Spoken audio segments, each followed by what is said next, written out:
Good morning, everyone. Welcome. This is the Morning Meeting, television's popular morning program where we have cooking and chatting and lots of small talk about our kids. Sean, how are your kids? Fantastic. Dan, how are the boys? Excellent. 4 for 4. They're all good. All right, excellent. Happy tax day. Dan, right before we started, gave us a fascinating tax fact from his days at H&R Block. Dan, 20% at least of H&R Block filers filed on the last day of the year. So this was that's always a big one. that's crazy. All right. We'll all hope refunds for everybody. Thank you for joining. This program is based on the network television news division's morning meetings. We run through the day, we chat about it, and then with the surprise twist, we get your questions. If you're here on the two-way platform, please raise your hand. Andrew Grog, thank you for raising your hand. And we'll get to as many of you as we can. If you're watching on X or on YouTube, don't raise your hand. But as they say on the internet, don't put smack in the chat. Thank you for being part of Two-Way. All right. The president today, Sinclair is the secondary TV crew. New media, Spectrum News, Fox Radio is the pooler. Sean, any comments on that list?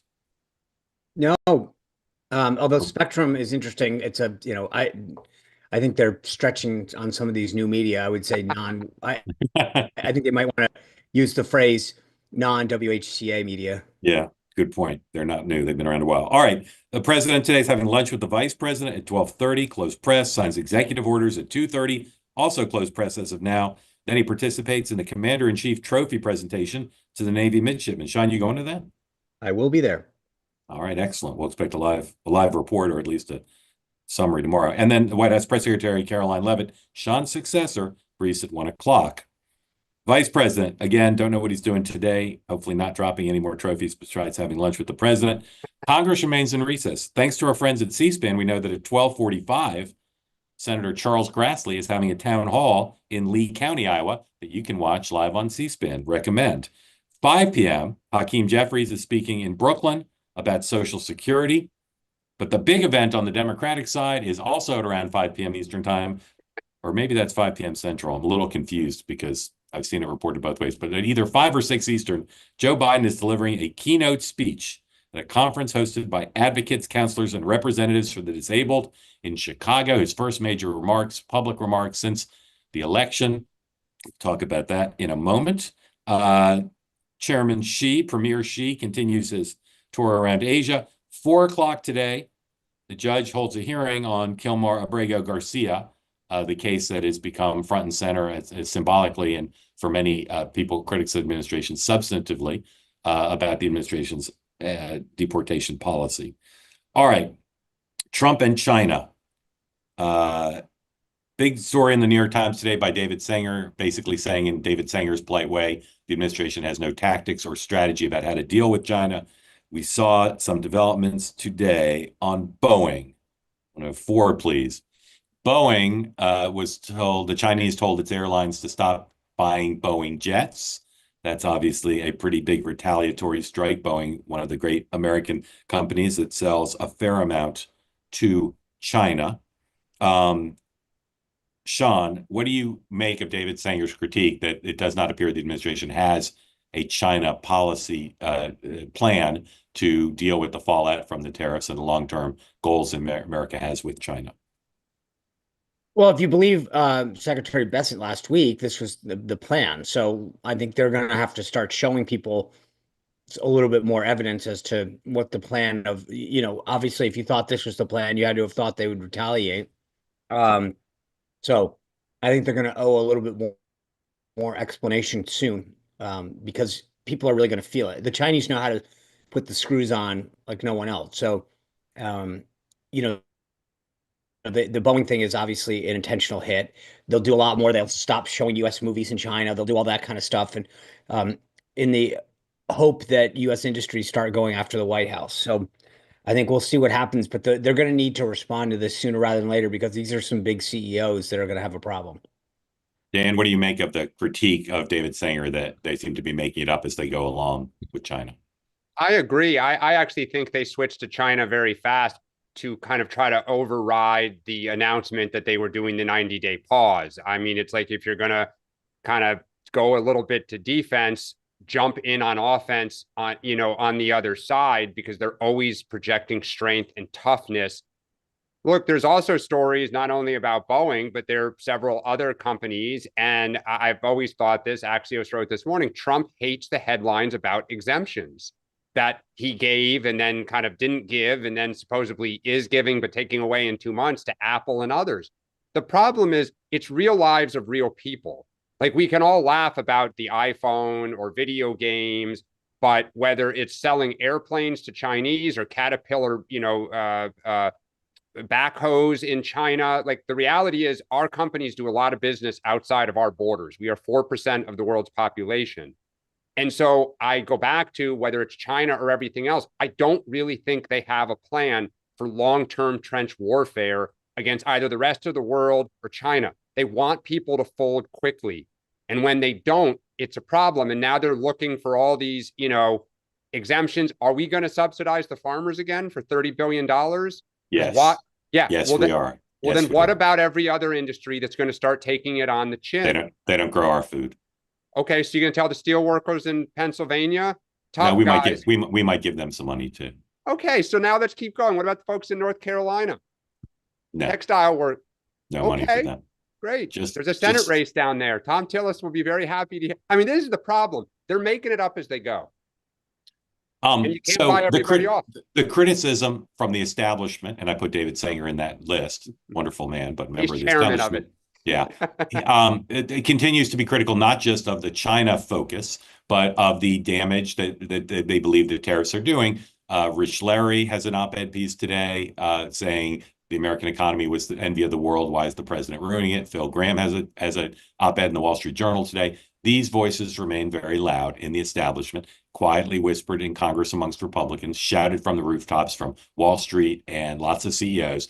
Here is, in an interview with Bloomberg, the Treasury Secretary, Scott Bessent, trying to explain to the establishment why they need to cool down and calm their jets. 105, please.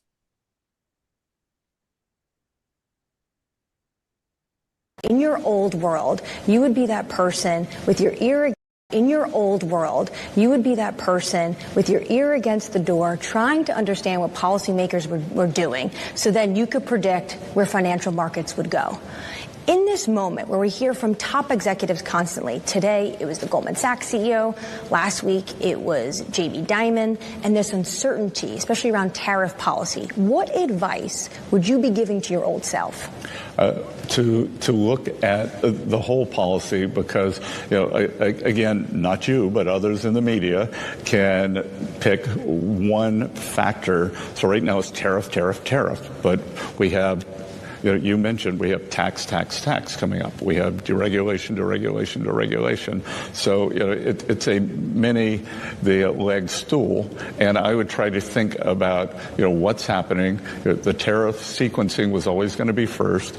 The tax bill's going very well, and I think I've been pleasantly surprised at how quickly that's moving along. And then deregulation from our area on the financial side and in the rest of the economy, that takes a little longer, but that will start kicking in September, October, in the fall, and those are going to be very powerful.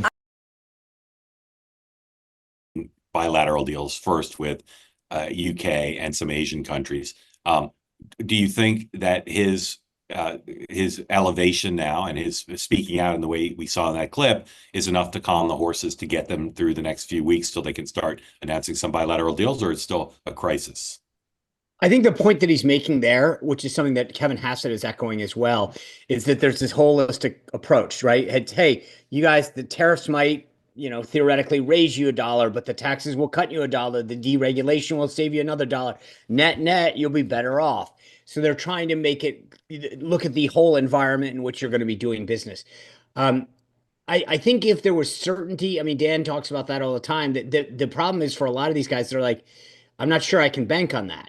And I think that's the problem for a lot of these folks, is that you're telling them that there's short-term pain and you should bank on a potentially uncertain future. And that's where I think there's a bigger problem, is that everything that he's saying, I think, will probably happen. But if you're a business leader that has to plan for the next quarter, how much is certain? And I think that's the bigger problem that they face, is that there's not this. They're always searching for certainty to plan, investment, etc. and I'm not sure that they're getting that. Dan, where do you put Scott Bessent in the pantheon of Treasury secretaries whose job includes trying to reassure markets? I actually think he's pretty good. I mean, I don't disagree with his message. There are some good things likely about to happen between, let's say, Memorial Day and 4th of July. It is likely they will pass some version of tax cuts and deregulation in energy, financial services, some other things that should provide a juice to the economy. It's real. It's just a question of, do they get these deals, these bilateral deals with the bigger countries? I think if you get them with very small countries trying to roll up to the top, it's better than nothing, but I don't think it'll move the needle. And then to Sean's point, the macro trade environment is material to a lot of these companies, and they will not want to do mergers, acquisitions, or large capital expenditures when there is so much uncertainty. They're unlikely. By the way, just to be clear, and I think I've mentioned this before, but like a full-on FTA, a free trade agreement, a bilateral FTA, yes, that takes years. Doing what they're talking about now, this is where I see media reports about how this is going to take forever. That's just simply not true. Dealing with a harmonized tariff schedule from another country is a very different beast than negotiating an entire FTA.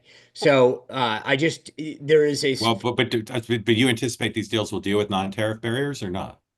Oh, I think to some degree they have to, but again, a country can decide fairly easily. They're not, most of these countries, in fact, I haven't heard a single one so far. When you're dealing with an FTA, it's both ways, right? You do this, I'll do this. I disagree that how this. I haven't seen a single instance of pushback saying, fine, if we take down our non-tariff barrier on your pork coming into our country, we want greater access in the following 5 ways. I haven't seen a single instance of this. So it's not, you can deal with both in a very simple way. I literally had this conversation with Netanyahu last Monday, and I said, what are you going to do? He goes, we're just going to get rid of them, full stop. And I said, that's it. He goes, no, we're getting rid of them. I go, what about the non-tariff barriers? We'll get rid of them. They gave us a list. We'll get rid of them. But doesn't that require a lot of due diligence to be confident? I was just going to say, it depends what. Well, no. So yes, right? Because again, half of the time you look at what South Korea said when we negotiated the FTA with them about autos, and they can put a lot on paper, and then you go to implement it, and suddenly there's no U.S. cars because they hold everyone up at customs for 3 months or whatever. And I think so. But from a due diligence standpoint, you can say, great, we are going to take the tariff, the barriers down, or we're going to take the retaliatory tariffs down, and we will then use the next 90 days to verify that everything is in this agreement, but as a gesture of goodwill. But that could easily be done. Sorry. Well, no, go ahead, Dan. I just think it is so much more complicated than that, even on a bilateral trade deal, because in a lot of instances, it's not king to king. They've got to get their own parliaments, their own congresses to approve this. They have their own domestic constituencies. The idea that let's say the UK is going to pull down all of their tariffs and non-tariff barriers, and that's the end of the discussion. What are they getting? What are we going to do for? I mean, it's so much. What are they getting? They already got it. Yeah. All right. I want to talk about one macroeconomic thing, and then move on to a new topic. Animal spirits and this notion of layoffs, right? We saw a few announcements of layoffs in the early days of the new tariff policy. I've not noticed any big announcements soon. Why do companies announce layoffs? Sometimes they do it to please shareholders.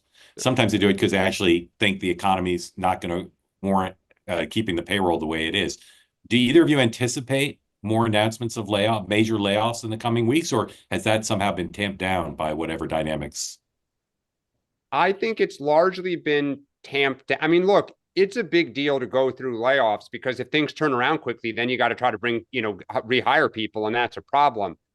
I think the bigger issue is not necessarily the tariffs per se. It is if you start seeing more and more data about consumers slowing down spending, corporate profits so far are holding steady, although people are warning about the quarter ahead. But I think layoffs are like the last resort. So I don't think that anything will happen by now. I do think if we're still talking about this in July, I'd be nervous about summer and fall. I think there's a bit different. I haven't seen, in fact, if you look at the jobs report, right, 288,000 jobs last month, and we were expecting 140. The number of jobs is actually going up, which is interesting. I have actually been surprised living in where I do in Virginia, that I haven't seen more like Booz Allen Hamilton big announcements. Yeah. Right? It's just, maybe it's happening. I can't say I'm wired to that, but when I was when I was on active duty, we had, I don't know, a large contingent of booze contractors and khaki contractors. And so I haven't seen that. And those would have been, I assume, the first to go to announce something. Surprised not to see them. But, look, to Scott Bessett's point, we had a great job report. Inflation report came out, looks really good. So, this is where they're actually getting the benefit of some pretty good economic policy announcements. And as I've said before, it's not just the numbers. I mean, you go to the grocery store, I continue, as I drive around. I was up yesterday in Rhode Island. Gas was $2.93. As I pulled into to get my rental car gassed up. I don't think people are seeing it affecting their lives the way that they did under Biden. All right. The case of Kilmar Abrego Garcia, I see three big areas of uncertainty. First of all, I still don't really know the facts about his status and his record and the case against it. I wish someone would do a definitive explanation of it because I still don't understand it. Second, we don't know what the courts are going to decide. Again, there's a hearing in Ford today. And third is how the administration is going to react if they do face a more explicit order, which I believe must be coming, because I can't believe the Supreme Court isn't going to be firmer when they get it back in their hands. Here is Bill Hemmer of Fox News with Stephen Miller talking about the case. This is 108, please. The Supreme Court said that is the most the government can be expected to do. So we won the case handily. The misreporting on this has been atrocious. Okay, Secondly, I appreciate he was the not, no, Bill, it's important. He was not mistakenly sent to El Salvador. Okay, so do you still He's an believe illegal he is a alien member of from MS? El Salvador. Hold on, this is important. In 2019, he was ordered deported. He has a final removal order from the United States. These are things that no one disputes. Where is he from? El Salvador. Where is he a resident and citizen of? El Salvador. Is he here illegally? Yes. Does he have a deportation order? Yes. A DOJ lawyer who has since been relieved of duty, a saboteur, a Democrat, put into a filing incorrectly that this was a mistaken removal. It was not. This was the right person sent to the right place. Now, some have said, well, but he had a thing called a withholding order.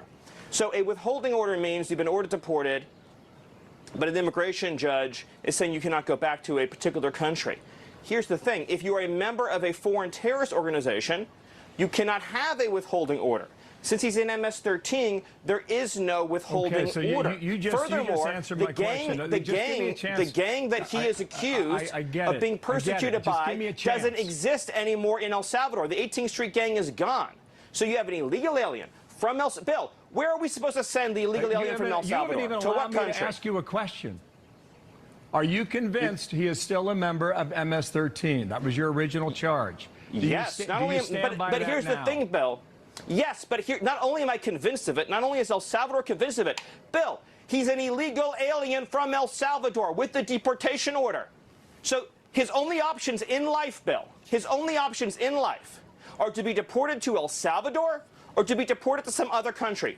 That's it. He has a deportation order. So, Bill, you tell me, what country should we deport him to? Tell me, please. Sean, what do you think of that? So going back to your original point, I've heard, I mean, I will say this, just on the facts alone, there's no question he was in the country illegally. We do know that. We do know his country of origin is El Salvador. We do know he had a deportation order. Those are all, to your point, those are, I mean, I'm with you, Mark. I will just say it is like amazing how it's taken this long to cut through some of this to sort of go, okay, what is the ground truth? And I mean, those to me, those are the facts, right? And so they have, I will give them credit. Yesterday, this little construct that they've set up, right? So they send the guy back to his country of origin, and then the court says you must facilitate. That's the word in the court order, facilitate. And so Pam Bondi says, yeah, if El Salvador wants to send him back, we will give him a plane, but he's not our citizen. We can't go into another country and take him back. So I will say, I give them credit for creating the construct, which is you cannot go into another country and take another country's citizen and yank them. That's right. I think we can, again, that's a fact. Like you can't just go into a country and decide you want someone back. So they have sort of, they have created, you know, again, give them a little bit of creativity credit here, scenario where They sent the guy back to his country of origin because there was a court order that said he could, was to be deported. And then the judge says, well, you got to facilitate him to come back for a hearing. And they said, great, we'll give him a plane if the country of origin, El Salvador, will send him back. And then the president of El Salvador says, why I can't send a citizen of my country back to you. So, I will say you got to give them a little bit of credit. I mean, for all the talk about did they think this through on the tariffs, they definitely thought it through on this one. Dan. Well, they thought something through at the last second. I think it's a bad look. I think this whole thing, look, where there is a will, there is a way. I've never heard the Trump administration say, oh, kind of woe is us, we don't have any control. Like that, and Sean, I hear you. But look, the Supreme Court doesn't rule 9-0 on very many things. And but they used the language very clearly. They didn't. I mean, this sounds Clintonian here. Like, look. Let's see what happens when they get it back. Dan, let's look. We said yesterday when we were talking about some others. I mean, we're a political show, so let's talk about the political view of this. Sure, I think if President Trump wanted to, he could have sat next to the president yesterday and said, "Do me a favor. I'd like to bring this guy back and have a hearing or something. Can you do that?" And I'm sure that the president of El Salvador would have said, "You're sure, Mr. President." Do you want to be on the political side of bringing back a guy like that who was illegally in the country, had a deportation order, and is an MS-13 member back to this country? Well, we don't know the MS-13 member. We do know that he was, but we do know, again, let's get back to the 100% facts. We do know he was in the country illegally. We do know he had an order of deportation. We do, but we know that applies to many people who some Americans would find sympathetic. I'm just talking about the raw politics. Yeah, Sean, I get it. I also find it sympathetic when you go down my road and you're going 32 and a 25 and get a ticket, but it's the law. And we are a nation of law. So follow the law and you won't have to. Well, then you got to deport 12 million. Then you got to deport 12 million people, including people who are cleaning your house and picking your lettuce. Sean, I think the challenge for the Trump administration, for the politics of this, on many of these immigration issues, I have said, to your point, they're 80-20, and I would not defend some of this. On this one, the Trump administration is beginning to look chaotic and a little out of control and sloppy. It's happening on DOGE. You're seeing it in polls. You're seeing it on the tariffs. I actually, look, if I were the Trump administration, bring them back. First off, it's not a Democratic rogue lawyer who accidentally put a word in to stick it to the, Pam Biondi. At least I have not seen anything that's legitimately says that. Then bring them back, do the formal stuff and send them out. And I think then the American people would say, to your point, we're a rule of law nation. They followed it and we support getting rid of criminals.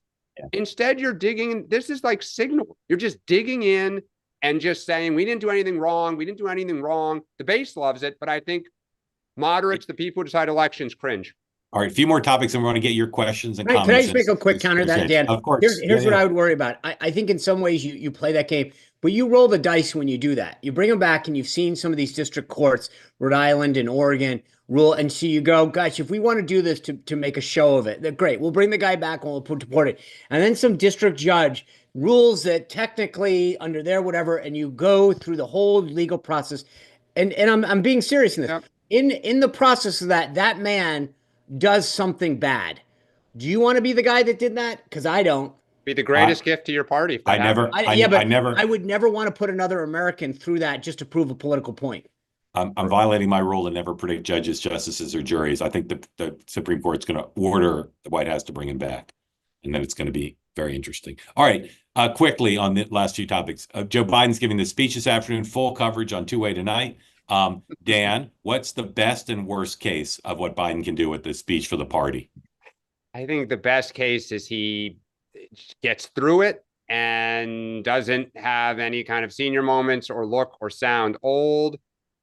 I can't believe he's going to deliver kind of memorable lines that the party's going to rally around and want him out more. I think the worst case is people say, oh my God, this guy, the other party pushed him to be in office for 4 more years, and he doesn't look like he could be doing the job today. Sean?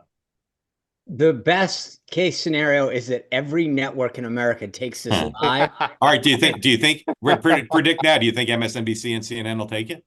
I think MSNBC takes it, CNN dips in.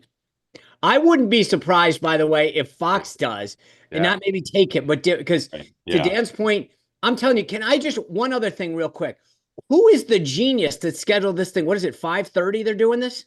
Yeah, it's either 5 or 6 Eastern. Do you Not think sure that which. guy, that's bedtime for Joe? I mean, Yeah, honest I to was God. I was surprised. Who was the genius that All thought right, that was a good idea? quickly a topic we've talked about before. We've got Biden talking about Social Security. We've got Hakeem Jeffries. We know the Democrats want to make this central to the midterms, and I continue to not truly understand what the Republicans are doing about it. Sean, where are we in terms of Social Security being a dominant issue for the midterms? Honestly, I worry about that's I think a natural worry for most Republicans.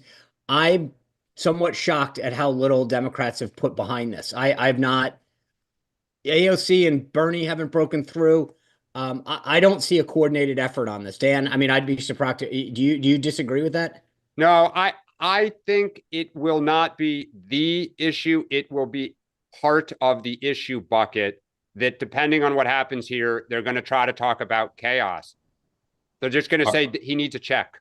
All right. Harvard is now the darling of the resistance because they're the first organization, with the exception of a few law firms, to fight back. They are being cheered on 103 by no less than another former Democratic president, Barack Obama, who went on Twitter. Harvard has set an example for other high ed institutions, rejecting an unlawful and ham-handed attempt to stifle academic freedom while taking concrete steps to make sure all students at Harvard can benefit from an environment of intellectual inquiry, rigorous debate, and mutual respect. Let's hope other institutions follow suit. Dan, who are you betting on, Harvard v. Trump? Well, as a boy from New Haven, I don't often root for Harvard, but in this instance, I actually think Harvard has a chance for two reasons. One, they have the money. They could put hundreds of millions of dollars behind this to go up against the federal government. And two, they have the brain power. You know, it's not, they're not just going to get anybody off the street. So I think it's great. I think the institutions should stand up. I think it's shameful what is happening here. And I wish Harvard the best. Sean, who do you bet on, Harvard or Trump? So I guess the question is, what's the bet? Because Harvard gets $9 billion from the federal government right now, and they are asking for a rescission of what, 2.4, 2.5? Right. So for starters. Right. First of all, take the full $9 billion. I don't think I'm glad. But do you think this ends up in the courts? What's the court? The government has a right to decide where it sends grants to. Take it away. But this isn't a grant. The Supreme Court may say they're punishing Harvard for their internal policies, anti-Semitism policies, and I think they have a right to do it. If the Biden administration could punish right-leaning institutions for not complying with DEI, then you can certainly go the other way. So you think there are 5 or more Supreme Court justice votes for what the Trump administration is doing? I do. And I also, because I think to say, look, again, remember, they were being, other groups were being punished for not implementing diversity initiatives. So if it can go one way, it can swing the other. I don't think that, and I just don't think there's an entitlement factor. This is a fight that everyone on the right is willing to have. And I know the rescission package, which, isn't gotten the attention it has yet, but OMB sent this rescission package up to the Hill, or is about to, that includes NPR, PBS. God bless them. Fight it out. I cannot tell you how excited I am about this, but I don't think it should be 2. I think they should take the whole 9. The idea that average, everyday working people are going to side with Harvard over getting billions of dollars in tax money, no way. You know what, Sean? The base will love this. But I come back to this. The middle of the electorate did not vote for civil war against universities and everyone. You think you think that the farmer in Iowa cares how many billions Harvard's getting? He doesn't like the government sticking their nose in all of this stuff. They never have. Harvard will lose in the court of public opinion, but they'll win in the Supreme Court. That's my prediction. All right. Two more things. Lose. Two more things. I continue to be fascinated by the way Donald Trump's annual physical was covered. Last night on Two Way Tonight, Dr. Ray Scalidar, who treated Nixon, one of the leading experts on presidential medical records, gave the clean bill of health a clean bill of health. 107, please. Well, I've read the report that Captain Barbara Bella has submitted, and it's an excellent report. It's very detailed. We never had anything like this before. It's very specific. He's got excellent numbers as far as his physical examination, and the findings in his laboratory tests are excellent. I think he's from the standpoint of what is reported, and I have no reason to doubt it's complete and honest, and the integrity of a captain of the United States Navy. I think it's an excellent report, and he appears to be in excellent physical and mental health. So, Sean, here's a softball for you. Shouldn't the press, in trying to play down its Trump derangement syndrome, shouldn't the coverage have reflected Dr. Scalder's point of view that this was an extraordinarily forthcoming report, rather than just, reporting what was in the report with no commentary? Yeah, I mean, I saw Dr. Hayworth there too. I didn't know what Nan said, but She said the same thing, but she's a Republican, so I know. Let's. But see, the thing that's interesting is that, like, it's one thing to pontificate at the end of a report, which we talked about a little yesterday, but numbers are numbers, right? And you can't fudge those. I mean, so if somebody's cholesterol is, whatever, I mean, or heart or resting heart rate is, yeah. So it is what it is. I as far as the coverage goes, I mean, maybe I'm just numb to this, but I wasn't shocked. I wasn't shocked. I'm just saying I would like, for those watching who work for the Washington Post and the New York Times, your story should have said this by the standards of recent president. They should have said that. But they also should have said, and I think the point he made, I made this yesterday without the medical prowess that your guest did, but the idea that I have never in my time ever seen anything so publicly detailed, that was put out. And I said that without any context. I mean, just in terms of a political observer, that doctor obviously had much more context than I do. What I'm saying is, if the AP doesn't want to be kicked out of the pool, and if Caitlin Collins doesn't want to be ragged on by the president, and if which, by the way, was an excellent rag. If these folks want to have the confidence of the public that they're covering every president fairly, this was an opportunity to be fair to Donald Trump, and they didn't Mark, take it. I think this is the point that you're getting at. I hope anyway. I don't think they care anymore. I mean, when I talk, they don't. I'm urging them to care. I'm urging them to cover him toughly when he does stuff, as Bill Hemmer covered Stephen toughly there. They should cover him toughly. But when something happens like this, it's news, and it's important for people to know that a guy who in the past has not been forthcoming, he wasn't forthcoming during COVID, wasn't forthcoming when he was a candidate for president the first time and had that doctor with the hair put out the thing. This was a seemingly very forthcoming statement. They should report it and get on the right side of history. The other thing that I have found fascinating, and this goes back to oh my gosh, what was Terry Schiavo? You remember the case, and people were diagnosing Terry Schiavo from afar.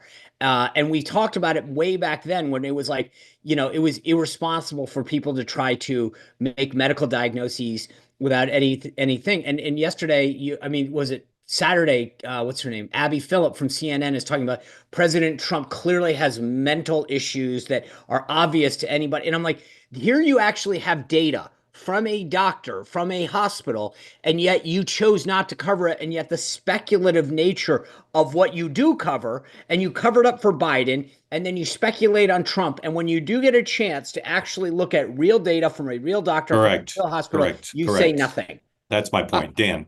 Yeah, look, I agree with you, Mark, that they should have said it. He did put a lot out there. And even though I, said yesterday and still believe that the weight may not necessarily be accurate, I will say his stamina is remarkable. I mean, there was a thing over there yesterday about he watching C-SPAN at 2:00 in the morning, and yet he's still up at 6 and 7 and goes on and on. I think, and I'm guessing that one reason they may not is in Trump's history as a public figure, he has put stuff out about his kind of mental capabilities and his physical fitness that are just a farce.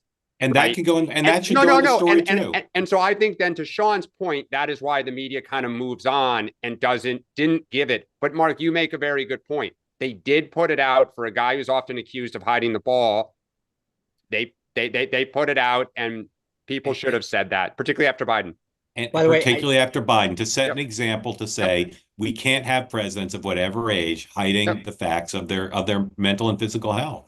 I agree. By the way, I do, Dan. I think we didn't mention this yesterday, but on Saturday night, flying back from the USC, he did a press conference, in the back of Air Force One with his granddaughter Kai at 2:17 a.m. And I got a Yes. kick when I'm reading the pool report that it says they called a lid at 2:47 a.m. Sunday morning, and then the guy gets up and golfs it. I was like, dude, I was in bed at 9:47 Saturday night, and I was up at like 7:45. It's remarkable. I mean, And she looked a little tired I during know, but during as a the guy who worked interaction. for him 8 years ago, it is not hyperbole. You cannot keep up with this man.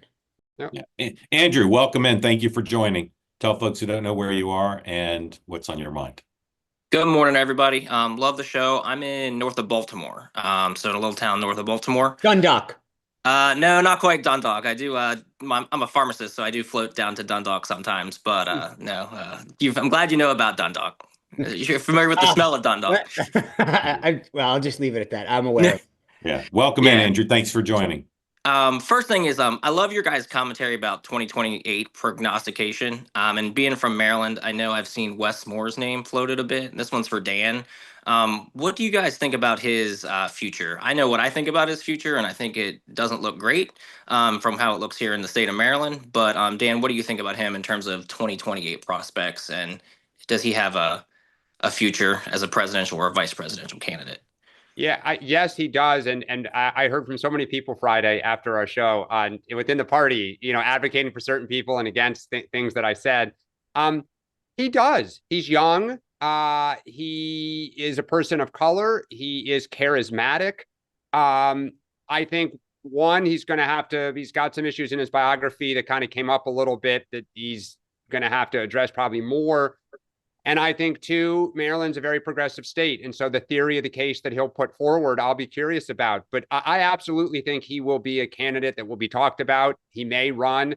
Certainly, if he doesn't, he will be a vice presidential candidate that people will definitely talk about. But I think Wes Moore is a serious person. Andrew, what I'll say that's interesting is sometimes people who aren't from the state that you're from, who, you know them the best, have an impression of somebody else because they only see them on TV or whatever. And I know that's been the case sometimes with one of the former governors from my state of my youth, who had not realized the damage that she had done as governor to the state and found her attractive on the national stage. I think Wes Moore, I clearly don't have a full, as far I can see Maryland from my backyard. But I don't follow Wes Moore. I will say on the national stage, he seems impressive. The way he handled the bridge collapse when he got that attention was very, very well. He did it very well. He had command of the issue. He handled the crisis very well. His military background. He's got a great big picture bio. And to Dan's point, in a primary going in the Dem, he can lean into the progressive nature of Maryland and some of the things that he's championed there. So I do find him without, he's early in the gate, but I think he has a very impressive appeal to him. Yeah, I just think. Go ahead. No, I just think that he's actually, if you're as someone from Maryland, he's only got a 52% approval rating in the state of Maryland, and that's pretty low for a Democrat. Governor Hogan sat with 60s and 70s percentile approval ratings. He's really bungled this budget issue here in Maryland, and I think once people put more of a spotlight on him, I think he's really going to struggle. I watched a clip where he was during the budget thing where he was asked he was claiming they found all these savings. And he stood there dumbfounded. He comes off as an empty suit whenever he's put on the spot. He's a big talker. I think he's an empty suit. I think he's an empty suit. Yeah. So Andrew, I met Wes Moore with some regularity on the set of Morning Joe. So I have to discount my interactions with him there, since no one on the set of Morning Joe necessarily should be considered to be a president. Not necessarily. I think he's an impressive guy. He's got. If you were making, he's a great talker for sure. If you were making a Frankenstein candidate of things you want a presidential candidate: bio, ability to give a speech, understanding of the mechanics of politics. He's great. My two big doubts about him now, which he can grow into, one is mastering governing, right? And yeah. as you pointed out, he's not mastered governing Maryland. Let's see what his record is over time, and whether he demonstrates the ability to use the levers of government to make the real lives of real people better. And then second is he's a younger guy. He's young looking. I think he needs to demonstrate to people that he's absolutely commanding and that he could sit in a chair and do the job with absolute command. military background helps there, but I don't think he's demonstrated that to a wide group yet. And I think he needs to, if he wants to run and win. Andrew, thank you for coming on. Appreciate it. Appreciate it. Thank you. Love the show. Maryland, my Maryland. That's where I was born. All right, Daria, welcome in. Thanks for joining. Tell folks who don't know where you are, what's on your mind as you come on camera a little bit here. Maybe we've just had to, there you go. You tilt down a little bit so we can see you. Or not, depending on how you want to do it. Or not, but you definitely need to unmute. Let's see. We got some audio and video issues there. I'll give you 4 seconds to fix it. Otherwise, we're moving on. All right. I'm mute. How's that? There you go. There you go. All right. There you go. Look up. All right. There you go. All right. There you go. Welcome in, sir. Thanks My for joining. question is actually about Social Security and the saying not to tax Social Security benefits is in the tax passage. So my question to Dan is, how are Democrats going to play that? And my question to Sean, won't that fact that it's in the tax package help mute any criticism on Social Security from the Democrats? It's a great point. I think the party will be hard pressed to oppose taxes on Social Security, taxes on tips, taxes on overtime. Trump is smart. They've got a lot of popularity. I think there's a difference between tax cuts and how well you can run a program. And the question is, if you cut services and people get frustrated and feel like that they're not receiving it, that's when you get people angry and say it's time for a change. Dario, like anything else that happens in Washington, whether it's a bridge program or a tax cut, if you don't sell it, then it's almost like, that old saying that if a tree falls in a forest and no one sees it. And I think that the big question is going to be, does the Trump team get behind some of these things in the tax bill to go out there and sell them?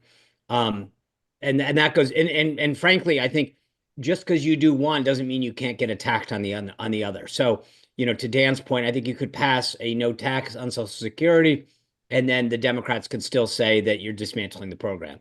That being said, I think that Trump has been very clear that he does not want to touch any of the entitlement programs, Medicare, Medicaid, Social Security. So he has been very clear on that since he first ran. And I think with the exception of waste, fraud, and abuse and some efficiencies, he's just not going to let that happen. Mario, thank you for coming in. Grateful to you. Appreciate it. All right. Hit the wrong button. Sometimes happens. Hit the wrong button again. Kenneth, welcome in. Tell us everybody on camera and what's on your mind. Gotta hit the mute button there. Oh, and he's got a child. That's why I say we need to know full accounting. Kenneth, who do you got there with you? This is big guy, Caden. Caden. Welcome, Caden. He was born 10 pounds, 7 ounces. So big guy is his nickname. Wow. No, With great pajamas. always. I wanted to talk about Iran. It seems to be not talked about as much as I feel like it should. Yeah. I get the impression that the administration is headed towards a JCPOA style agreement. I feel like Trump's propensity or desire to not have a conflict in the Middle East is going to supersede his willingness, or is going to facilitate his willingness to get back into what the Israelis deemed as a bad agreement. And so, well, Kenneth, go ahead. Yeah, look, it's going to end with an agreement, right? We're not going to go in there and disarm them. They're not going to unilaterally disarm. There's going to be an agreement. So you can say it's the same as a John Kerry agreement, or you can wait and look to see what are the terms. The goal is to bring them into the community of nations, and primarily to not allow them to obtain a nuclear weapon.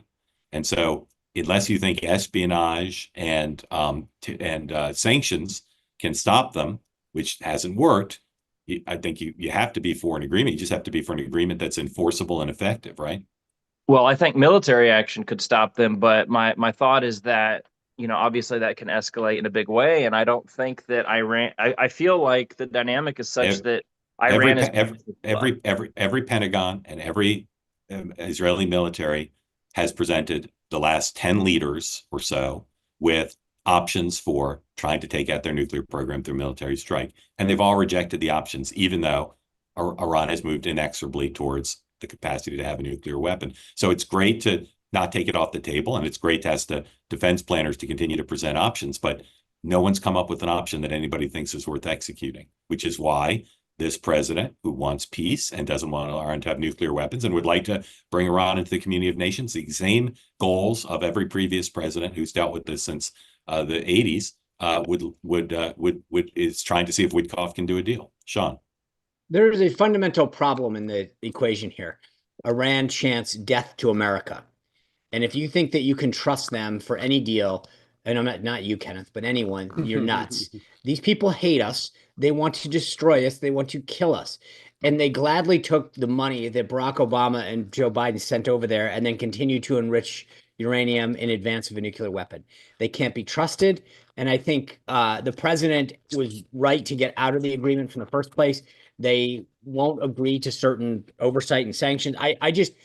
I think we should always be pursuing this, but any belief that these guys are going to adhere to inspections or not continue to pursue a nuclear weapon is nuts. So I think that the more we scare them to believing that there's a military option, that might be the only thing to pursue. I don't believe them. I think that they are evil. I think that we need to not kid ourselves what their ultimate goal is and approach everything from that standpoint. I'm glad you mentioned that, and I think that I hope that the administration could float the idea that any agreement with the United States, and I tweeted this at you and tagged you in it, is predicated on a understanding that Iran cannot, in a official government capacity, chant death to America, because I don't think you can do business with a regime that does that. Right? I mean, I don't know. How do you sit at the table and say, hey, can you guys just stop saying kill us while we talk for a moment? It's happening now. Witkoff's dealing with them. I know that. And I'm just saying, I think this is a fool's errand to some extent. I mean, this is why Democrats rip their hair out, because you're right. I mean, I think the Israelis want to deal with it a little more directly, but I've said this going back to when this issue came up. I don't think Trump wants to go to war with Iran in the Middle East and risk things spiraling out of control. So to Mark's point, what you're probably going to get is a deal. Can you trust the Iranians? No, which is why Israel doesn't want it to happen and work so forcefully against the Obama agreement.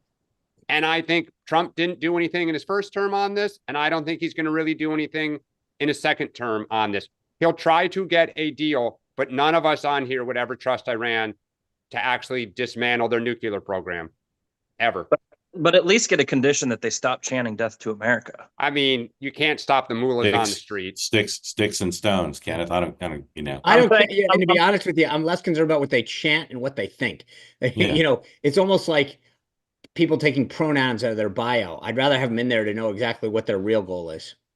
Kenneth, thank you. Great question. Great pajamas. Grateful to you. Markets are all up currently. If they stay up in positive territory, it'd be the third day in a row of positive development there at a time when the establishment says Trump's ruined the economy. Somehow people are finding good buys on Wall Street currently. All right, let's get David in. David, welcome in. Thanks for joining. Tell folks what's Wickham is making a strong case, by the way, Mark.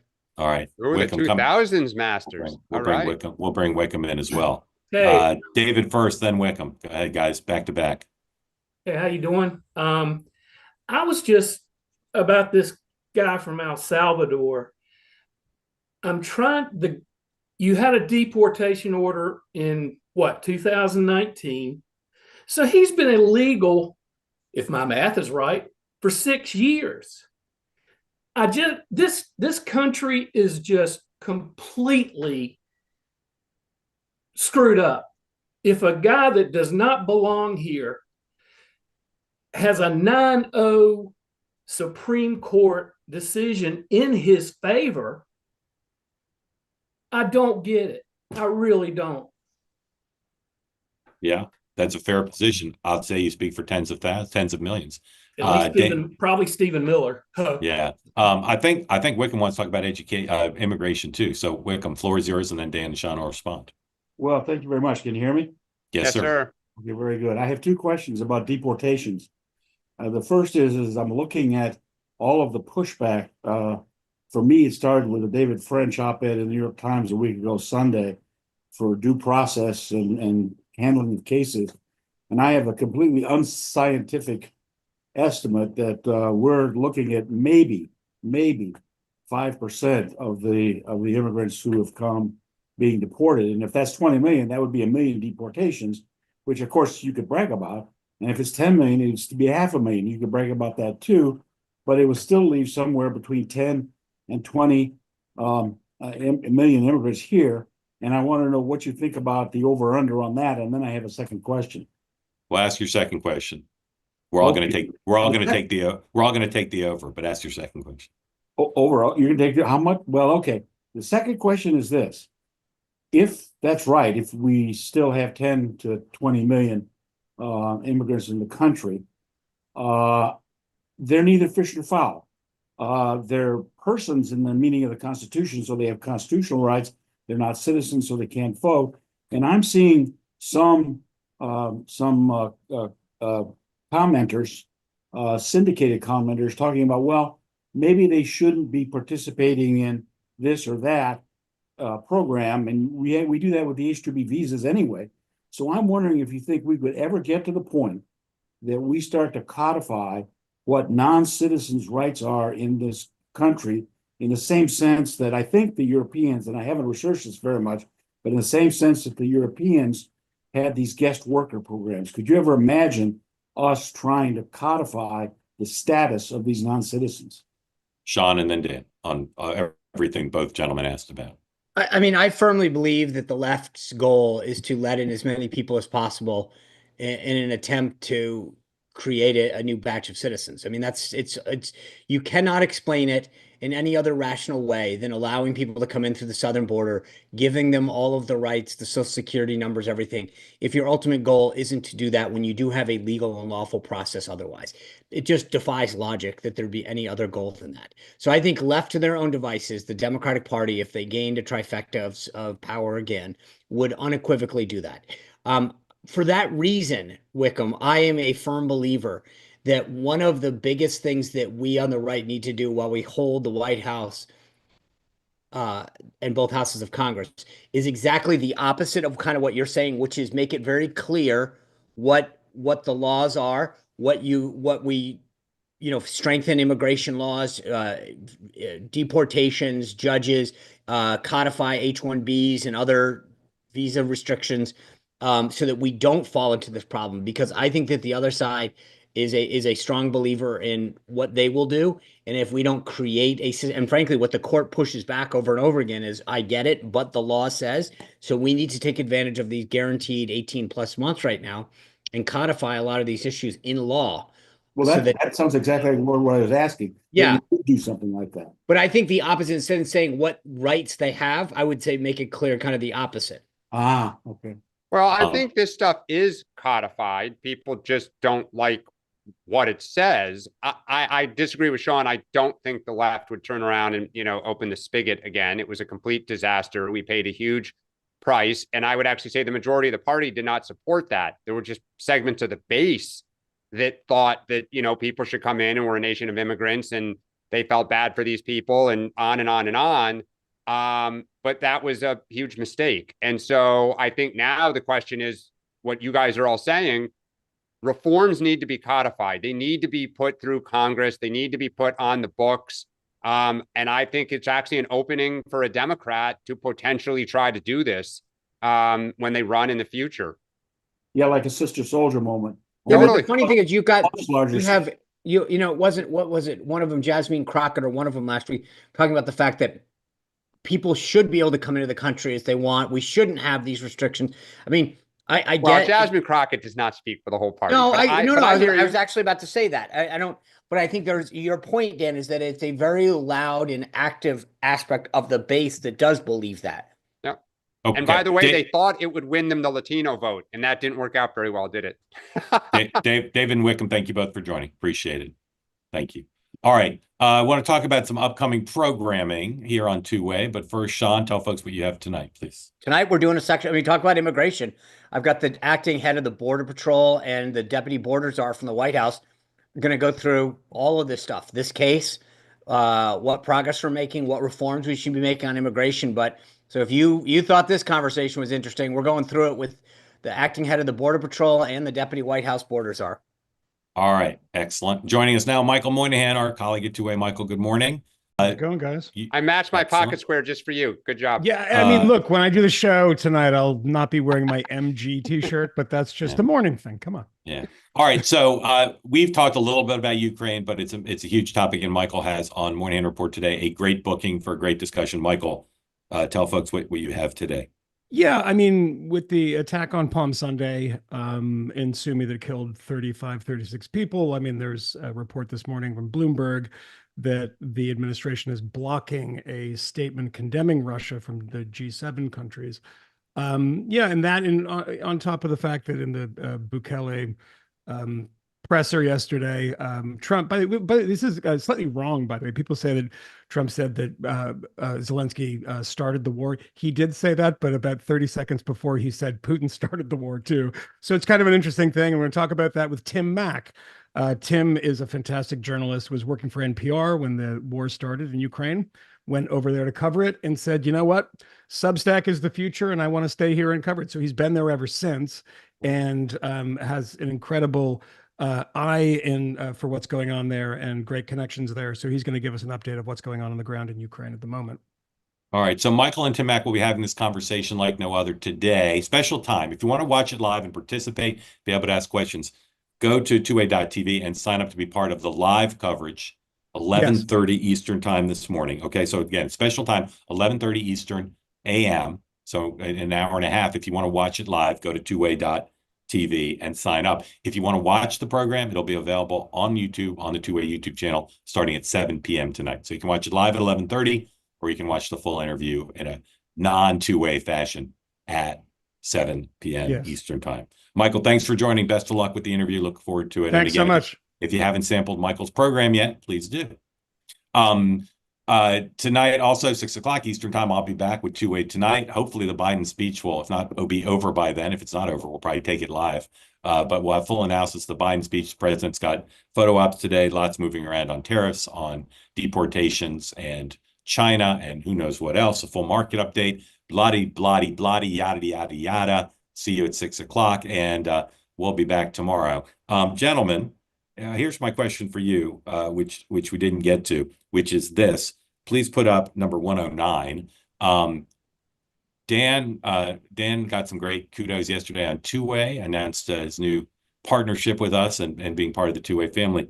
But 109, somehow in conjunction, you guys, we have this, here we go. Somehow in conjunction with Dan's announcement, someone created this out of AI. So Two-Way, I appreciate the homage. Two-Way should be capitalized, but the A and the Y, please, for copyright purposes. Like the smack, Sean or Dan, can you explain the cat? I was going to ask the same question. I don't. Yeah. That's troubling. I don't like cats, and I don't like that one. I don't get it. I was going to ask you. Do you don't own a cat? I don't own a cat. I'm not a pet person, are you? I love animals. I'm allergic to cats, so I have no cat. And I don't know what that sweater's about. I get the smack. It's actually, when I was at Bloomberg, they made a bobblehead for me. Didn't look anything close to what I look like. That's not bad. That's fantastic. So the likeness is okay. But Dan, can you explain the cat or the sweater? The sweater, you have worn I'm going to say salmon color sweater. Yeah, I can get that one on Two-Way tonight. So right. I'll get that. Does the sweater look to you like it would fit the cat? Seems to me it's cat size. Yes, it's a little off. I think your suit and tie game is fantastic in this, but I don't know the cat, and whoever made it probably has a little subtle message they could share with us. All right. I'm hoping someone who's watching has a 3D printer and they can make me the actual set, because I would like that. That'd be awesome. All right. We'll get to the bottom of this maybe by 6 o'clock tonight. Thank you all for watching, for being part of Two-Way. Again, I'll be back at 6 o'clock. Michael Moynihan live at 11:30. And then tomorrow morning, the three of us. Someone's saying Google grumpy cat. Google I don't know what that means. Yeah, it keeps coming up. Grumpy cat. Yeah. All right. We'll get to the bottom of it. Join us at 6. Mystery solved. Thank you for everybody who asked questions. And again, see you at 11:30, 6, 7, and then 9 a.m. Thanks. Have a great day.